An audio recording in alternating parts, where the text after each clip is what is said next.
ಗೃಹಲಕ್ಷ್ಮಿ ಫಲಾನುಭವಿಗಳಿಗೆ ಒಂದು good news ಇರುವಂತದ್ದು.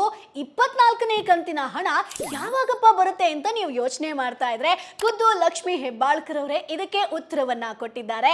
ಅಂದ್ರೆ ಜಾನ್ವರಿ 1, 2026 ಸೋಮವಾರದಿಂದ ಶನಿವಾರದ ಒಳಗಡೆ ನಿಮ್ಮ 24ನೇ ಕಂತಿನ ಹಣ ಜಮಾ ಆಗುತ್ತೆ ಅನ್ನುವಂತ ಉತ್ತರವನ್ನ ಕೊಟ್ಟಿದ್ದಾರೆ. ಹಾಗಾದ್ರೆ ಇಷ್ಟು ದಿನ ಯಾಕೆ ದುಡ್ಡು ಬಂದಿಲ್ಲ ಅಂತ ನೀವು ಯೋಚಿಸ್ತಾ ಇದ್ರೆ, ಮೊದಲನೇದಾಗಿ ಟೆಕ್ನಿಕಲ್ ಇಶ್ಯೂ ಇರುತ್ತೆ, ಎರಡನೇದಾಗಿ ಆಡಳಿತಾತ್ಮಕ ಸಮಸ್ಯೆ ಇರುತ್ತೆ, ಮೂರನೇದಾಗಿ ಆಧಾರ್ ಕಾರ್ಡ್ ನಿಮ್ಮ ಬ್ಯಾಂಕ್ ಖಾತೆಗೆ ಲಿಂಕ್ ಆಗಿಲ್ಲ ಅಂತಂದ್ರೂ ಕೂಡ ಡಿಲೇ ಆಗುವಂತ ಚಾನ್ಸಸ್ ಇರುತ್ತೆ, ನಾಲ್ಕನೇದಾಗಿ ಈಗ BPL ಕಾರ್ಡ್ ಸಮಸ್ಯೆಗಳು ಇರೋದ್ರಿಂದ ಅದರಿಂದಲೂ ಕೂಡ ಲೇಟ್ ಆಗಿರಬಹುದು. ಅದರ ಜೊತೆಗೆ ಮೃತಪಟ್ಟವರ ಖಾತೆಯನ್ನ ಪತ್ತೆ ಹಚ್ಚಲಾಗ್ತಿರೋದ್ರಿಂದ ಕೂಡ ಇದರಿಂದಲೂ ಕೂಡ ಡಿಲೇ ಆಗಬಹುದು. ಹಾಗೆ ನಿಮ್ಮ ಬ್ಯಾಂಕ್ ಖಾತೆಗೆ NPCI ಮ್ಯಾಪಿಂಗ್ ಆಗದೆ ಇದ್ರೂ ಕೂಡ ದುಡ್ಡು ಬರೋದು ಡಿಲೇ ಆಗುತ್ತೆ. ಬಟ್ ಈಗ ಲಕ್ಷ್ಮಿ ಹೆಬ್ಬಾಳ್ಕರ್ ಅವರು ಬೆಳಗಾವಿಯಲ್ಲಿ ಜಾನ್ವರಿ 1 ಸೋಮವಾರದಿಂದ ನಿಮ್ಮ ಒಂದು ಖಾತೆಗೆ ಹಣ ಬಿಡುಗಡೆ ಆಗತ್ತೆ ಅನ್ನುವಂತ ಕ್ಲಾರಿಟಿಯನ್ನ ಕೊಟ್ಟಿದ್ದಾರೆ.